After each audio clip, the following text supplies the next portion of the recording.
In example 2, we will be determining total cost. A developer prices condominiums in Florida at $20,000 plus $40 per square foot of living area. The first thing we want to do is express the cost C as a function of the number of square feet of living area S. In step 2, we'll find the price of a 1,600 square foot condominium, and then we'll use that information to help us graph the linear function. So if we look back at the scenario, it says that a developer prices condominiums in Florida at $20,000 plus $40 per square foot. So plus will translate as the plus sign. $20,000 is a fixed amount, and $40 per square foot is where the price is varying depending on the square footage. So $40 per square foot means it's $40 multiplied by S. S is the variable given to represent the square footage. So our total cost must be made up of these two pieces, the fixed amount of $20,000 and then the additional charge of $40 per square foot. So when it comes to writing our equation, we always want to be thinking about y equals mx plus b if it is a linear function. And we do have that linear function. So instead of y, we're using c to represent the total cost, m, or slope, multiplied by x, that's our 40s term. So 40s, and our plus b is the 20,000. So if we write this with function notation, cost is a function of the square footage. Now this will help us to answer question 2. Find the price of a 1,600 square foot condominium. Since 1,600 represents the square footage, we know that S is worth 1,600, so we can make that substitution.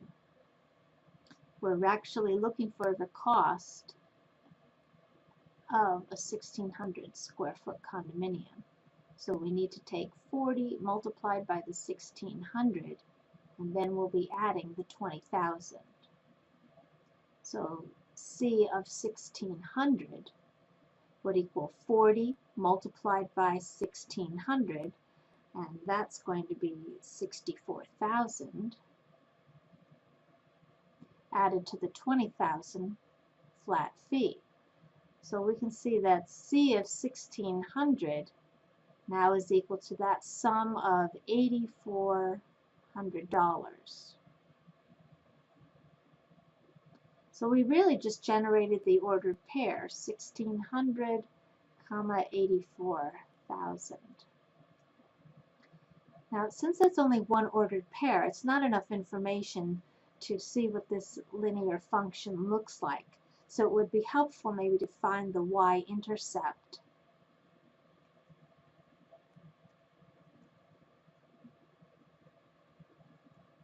So in order to find the y-intercept, we're going to let x equal 0.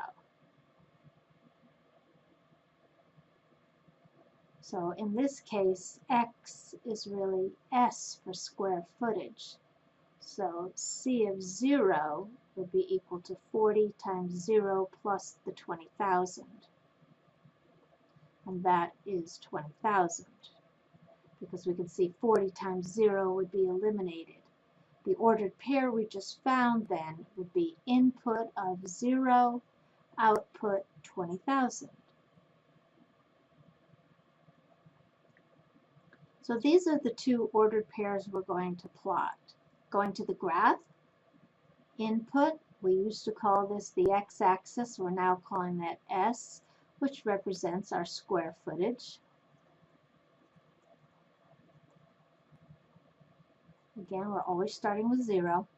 And our other axis is the total cost, which is C of S. And this, of course, is in dollars. So what we need to be sure of is that we're using a scale that will accommodate these numbers. X values are 0 and 1600. So along the square footage axis, we need to accommodate a number as large as 1600. So if we count by 200s, that should fit. So if the first line is worth 200 and I keep counting by 200s, that will be helpful. Along the cost axis, our largest value there, we're comparing 20,000 with 84,000, so 84,000 would be the largest. We'll need to count probably by 5,000 for each line. So the next line would be 10,000. So it looks like if I skip every 2 lines, I'll be counting by 10,000s. So I can plot my 2 ordered pairs, 0, 20,000, and the other ordered pair at 1600. I'll need to go up to 84,000, so about right there. Now I'll draw my line.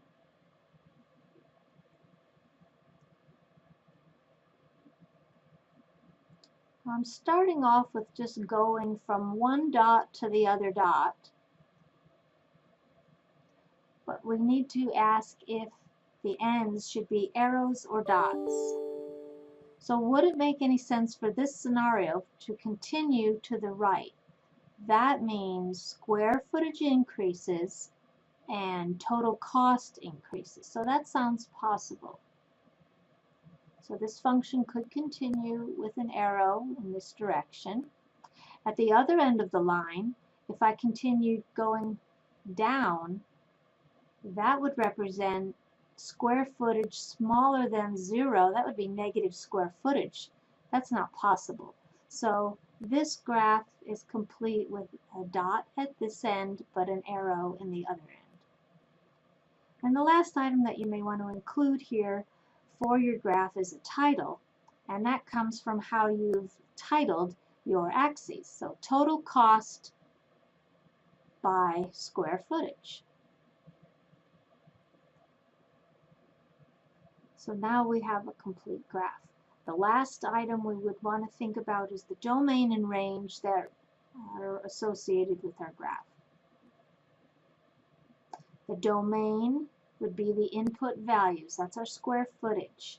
The smallest square footage would be 0. So you don't even have the condo yet.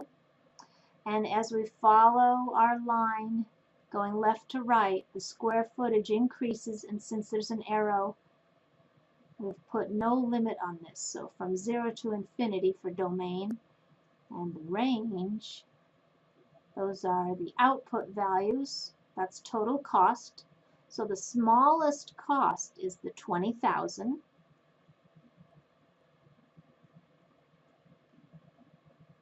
And going up, again, we have an arrow, so there's no limit to how much one could spend on these condominiums. So 20,000 to infinity would be the range. I hope you found this video helpful.